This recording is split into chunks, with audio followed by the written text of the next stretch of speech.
ভক্ত সুরেন্দ্রনাথ সেন একদিন রাত্রে স্বপ্ন দেখলেন যে এক দেবী মূর্তি তাকে মন্ত্র দিলেন এবং বললেন, আমি সরস্বতী।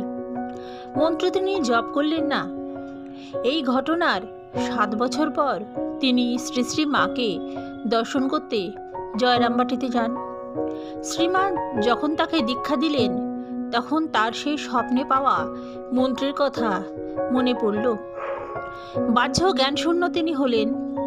জ্ঞান হলে দেখলেন স্বপ্নে দৃষ্ট দেবী মূর্তি ও শ্রী শ্রী মায়ের একই মূর্তি।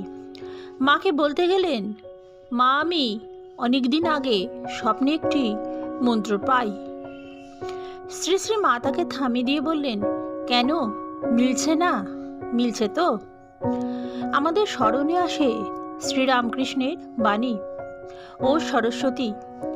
একদিন কথা প্রসঙ্গে স্বামী কেশবানন্দ বললেন, মা, আপনাদের পরে ষষ্ঠী, শীতলা প্রভৃতি দেবতাকে আর কেউ মানবে না।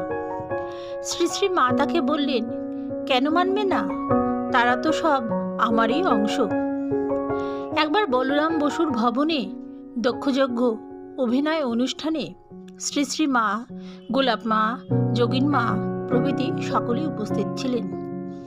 দক্ষের শিবহীন যজ্ঞে দিদিরা সুসজ্জিত হয়ে পতিগৃহে চলছেন দেখে সতী বেদনাহতা। এই দৃশ্যে শ্রী শ্রী মায়ের মুখ দিয়ে অসতর্কে দীর্ঘ নিঃশ্বাসের সঙ্গে উচ্চারিত হলো, হায় রে, দিদিরা যে যার চলে গেল, আমারই আর যাওয়া হলো না। পাশে ছিলেন গৌরীমা। তিনি শুনে বললেন, কি হলো এবার, ধরা পড়ে গেলে তো? শ্রী শ্রী মা অত্যন্ত ব্যস্ত হয়ে তাকে মিনতি করলেন, তোমরা সবাই চুপ করো। শ্রীমা যে শিবানী, সতী, সেই সম্পর্কে তার সম্মুখের স্বীকৃতি পাওয়া যায় আরেকটি ঘটনায়। দক্ষিণেশ্বরের সারদা দেবীর আসার আগে তার মা শ্যামাসুন্দরী প্রায় দুঃখ করে বলতেন, মেয়ে জামাই নিয়ে আমার আমোদ আহ্লাদ হলো না। পাগল জামাইয়ের হাতে পড়ে সারদার সংসারে সুখভোগ হলো না।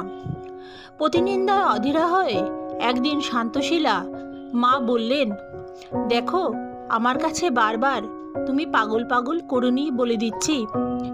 একবার প্রতিনিন্দায় দেহ ছেড়েছি, আবার কি তুমি তা দেখতে চাও? জয় মা, জয় মা, জয় মা।